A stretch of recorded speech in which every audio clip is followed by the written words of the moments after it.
Bonjour à tous. Aujourd'hui, je vous retrouve pour apprendre un nouveau point. Vous pouvez le retrouver sur ma chaîne, sur plusieurs tutos. Donc, je me suis dit, il est peut-être temps de faire juste une vidéo pour ce point. Donc, j'adore ce point. C'est le point écrevisse. Je trouve qu'il fait une belle finition, un peu plus en relief que simplement soit coudre ou soit faire des mailles coulées ou des mailles serrées.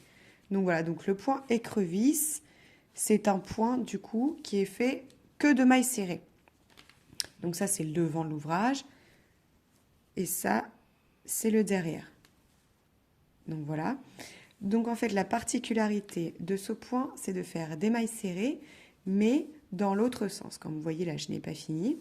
Donc d'habitude, on a pour particularité de crocheter de sens-ci. Et là, la particularité, ce sera de crocheter à l'envers. Donc ça va être un petit peu compliqué au début pour le cerveau, parce que quand on est habitué à faire quelque chose, c'est compliqué toujours de revenir dessus. Donc d'habitude, on crochette dans ce sens-là. Et là, nous allons crocheter dans l'autre sens. Donc là, j'ai démarré dans mon coin pour descendre dans ce sens-ci. D'accord? Alors, je vais vous montrer tout de suite comment ça fonctionne. Donc là, j'ai mon fil. Je prends mes deux parties. Hop. Je vais attraper mon fil. Je le passe dedans. Donc forcément, votre fil est un peu croisé en fait. D'accord? Vos deux fils, ils sont un petit peu croisés.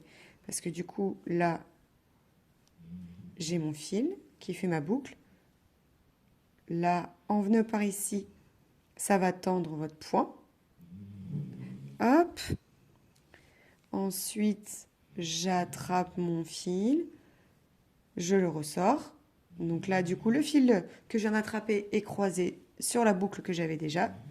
Et je fais le jeter et je passe. Donc là, c'est comme une maille serrée. Là, vous voyez le point, on dirait ça fait un peu n'importe quoi. Quand je vais passer dans ma maille d'à côté, ça va se tendre. Hop, je pique dans l'autre moitié. J'attrape mon fil. Je le ressors, il est un peu croisé. Et je finis ma maille serrée. Donc le concept, c'est que vous faites ça sur chaque maille. Le plus dur, quand même, il y a une petite particularité à ce point, pardon. Alors au début, déjà moi je crochette très très très serré. Donc il faut éviter de crocheter très serré, sinon vous n'arriverez pas à repasser le crochet. Donc il faut se détendre. Donc on passe, hop, on passe de l'autre côté.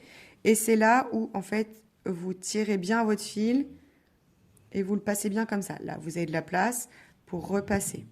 D'accord? Et donc, comme au début, vous avez appris à faire du crochet, il va falloir faire attention à votre tension. Parce que si jamais un coup vous serrez pas, en fait là, vous aurez une bordure un peu difforme. Il faut de l'entraînement. Je ne vais pas vous dire que ça va être hyper facile. La toute première fois que je l'ai fait, ça ressemblait un peu n'importe quoi.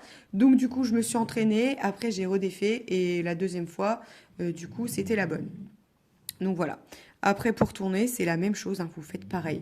Là, j'ai pas fait deux mailles dans la même. J'ai tourné parce que vu que le point est allongé, c'est moins dérangeant que si je faisais que des mailles serrées droites. Donc voilà, je vous montre une dernière fois. Je pique dans mes deux côtés. Je prends mon fil, je le ressors. Je passe mon crochet. Et c'est fini. Voilà, donc j'espère que ce petit tuto vous aura bien aidé, que vous aurez appris un point supplémentaire. Et n'hésitez pas à me dire en commentaire avec quel objet vous allez l'utiliser. Sur ma chaîne, vous pouvez retrouver du coup le tuto de cette cloche et aussi le patron du panier de Pâques. J'ai fait toute la bordure du panier avec ce point. Voilà, je vous dis à bientôt pour une nouvelle vidéo. Ciao, ciao!